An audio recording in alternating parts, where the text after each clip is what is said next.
مکاتب کافی ہوتے تھے، اور مکاتب میں اپنے بچوں کو پہلے قرآن پڑھاتے تھے اور حدیث مسئلہ مسائل کی جانکاری دیتے تھے۔ علامہ فرمائے بچیاں انٹر کر رہی ہیں، بچیاں میڈیکل پڑھ رہی ہیں، ان کو اگر آپ نماز کے بارے میں پوچھنے کی وطر کیا تو بول دیں گے وہ نفل ہے، کبھی بول دیں گے وہ سنت ہے۔ اس لیے خاص طور قاری حسین صاحب بیچارے مفتی جلال صاحب میرے چھوٹے بھائی یہاں موجود ہیں، بہت مشورہ لوگ میرے سے بھی کرتے ہیں، میں بھی کرتا ہوں، اور حضرت سے بھی درخواست کروں گا چھوٹی سی حضرت، آپ اس جگہ پر ہیں،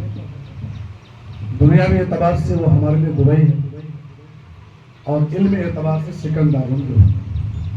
جہاں سے آپ پڑھتے ہیں، پیسے کے اعتبار سے بھی اور علم کے اعتبار سے بھی کئی ستارے ہمارے یہاں موجود ہیں تھے۔ ایک ستارے مولا غلام احمد مستانی صاحب چلے گئے، اللہ رب العزت ہماری عمر بھی آپ کو بھی لگائے۔ یہ کھیت کھلیان آپ کو حیدرآباد میں نہیں ملے، یہ ہمارے علاقے میں، یہاں کے لوگ محبت کے بڑے پیاسے ہوتے ہیں، اور سب سے بڑی بات کہ یہاں کے لوگ جب آپ کو پکارا آپ آئے ہوں،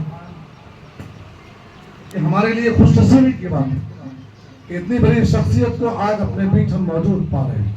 ابھی قاری حسین صاحب نے مجھ سے کہا کہ دارالقامہ کی اینٹ رکھواؤں گا، میں نے کہا اینٹ نہیں، وہ اینٹ اتنا مضبوط ہوگا، اتنا مضبوط ہوگا کہ میں بتاؤں، میں اکثر آنے کا مجھے ایک فائدہ دن سے فائدہ ہوا کہ میں مہینے والے ایک پروگرام کرتے ہیں، میں شاید 2 یا 3 بار غالباً پہلے آ چکا ہوں۔ یہ بچیوں کو جمعرات کے دن بھیجتے ہیں گاؤں میں، اور ایک ٹارگیٹ کر کے بھیجتے ہیں کہ فلانا گاؤں میں جانا ہے اور وہاں 20 آدمی کو نماز سکھانا، 20 لیڈیز کو، یہ کام ہم نے ان کی بچیاں جاتی ہیں، اور ان بچوں کو میں مبارکباد دینا چاہتا ہوں جو دھوپ کی تپش میں اور پیدل چل کر اور پیٹ میں پتھر باندھ کر کھانا بھی وہاں نہیں کھاتی ہے اور جاتی ہے اور آ کر کے دن کی دعوت دے کے آ جاتی ہے۔ حضرت آپ سے یہ درخواست کروں گا، میں آپ سے یہ نہیں کہتا اس مدرسے کو آپ گود لے لیجیے، لیکن اس علاقے کو ضرور آپ گود لے لیجیے،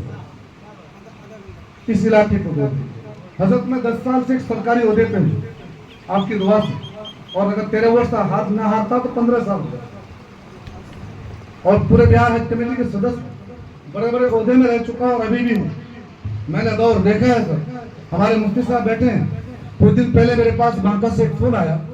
اور مجھ سے کہنے لگا، چھوٹا سا عامل بھی، مجھ سے کہا کہ حضرت قاری صاحب ایک بچی گھر سے نکل گئی ہے، ذرا سا کچھ چیک کر لیں۔ میں نے کہا میں کسے چیک کروں، بچی نکل گئی کہاں چلے گئی، تو ہر گھر کا مسئلہ ہو گیا یہ، کیا راستے میں نہیں۔ میں نے اللہ سے دعا کیا،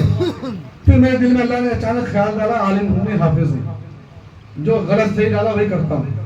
ڈالا کہ نہیں میرے مدرسے کے ان یتیم بچوں کو میں اعتکاف میں بیٹھا دوں۔ میں نے اپنے بچے کے 11 کو اعتکاف میں بیٹھایا اور روزے رکھنے کے لیے ان سے کہا، پھر اللہ نے دل میں بات ڈالا میں بھی بیٹھوں، محتمم صاحب، مکھیا صاحب، قاری مشکور صاحب بھی بیٹھوں تو اللہ سنے گا۔ اللہ سے رو کے دعا کیا ہم لوگوں نے، بچے نے صبح رابطہ کیا، لیکن رابطہ ویسا تھا کہ بچے عیسائی کرنے جا چکے، بچی کرناٹک جا چکی، اور ماں باپ سے کہہ رہی ہے میں واپس نہیں آ سکتا، مجھے مسلمان دھرم پسند نہیں ہے۔ میں نے سراج الدین اجمل صاحب، مولانا صاحب کے چھوٹے بھائی سے رابطہ کیا، میں نے ان سے بات ہوئی، میں نے ان سے کہا کہ دین کمار سے تو آپ کے اچھے رشتے ہیں کرناٹکا کے اندر، ذرا ان سے آپ بات کریں۔ انہوں نے ان سے بات کیا، پھر وہاں کے جو کرناٹکا میں جس جگہ وہ بچی گئی تھی، وہاں کے جس اس میں سنستھا میں گئی ہوگی، وہاں انہوں نے دباؤ ڈالا کہ میرے خاص آدمی اجمل صاحب کے رشتے دار، جبکہ ان کے کوئی رشتے دار نہیں، ان سے چھوٹا سا ایک میرا رشتہ ہے۔ اور پھر بچی تو میں نے بھی دعا کیا، پھر میں نے حضرت مفتی صاحب اور اساتذہ سے مشورہ کر کے کہا اللہ سے مانگتے رہنا ہے جب تک بچی واپس نہ آئے، اعتکاف میں 12 بچوں کو بیٹھاتے رہو۔ لگاتار 3 دن ہمارے بچے اعتکاف میں بیٹھے اور دعا کرتے رہے۔ اللہ کا شکر کہ پھر وہ جب جی کمار کا جواب گیا، میں کوئی سیاسی بات نہیں کر رہا ہوں، تقریر نہیں کر رہا ہوں، میں حالات بتا رہا ہوں۔ پھر بچے کو دوا ڈالا، پھر ہم لوگوں نے دعا کیا، تو وہاں کی سرکار نے جب دوا ڈالا کہا کہ بچی جائے تو جا سکتی ہے، نہ جائے تو پرائم منسٹر لے جا بھی نہیں سکتا۔ بڑے اچھے عجیب مرحلے آئے۔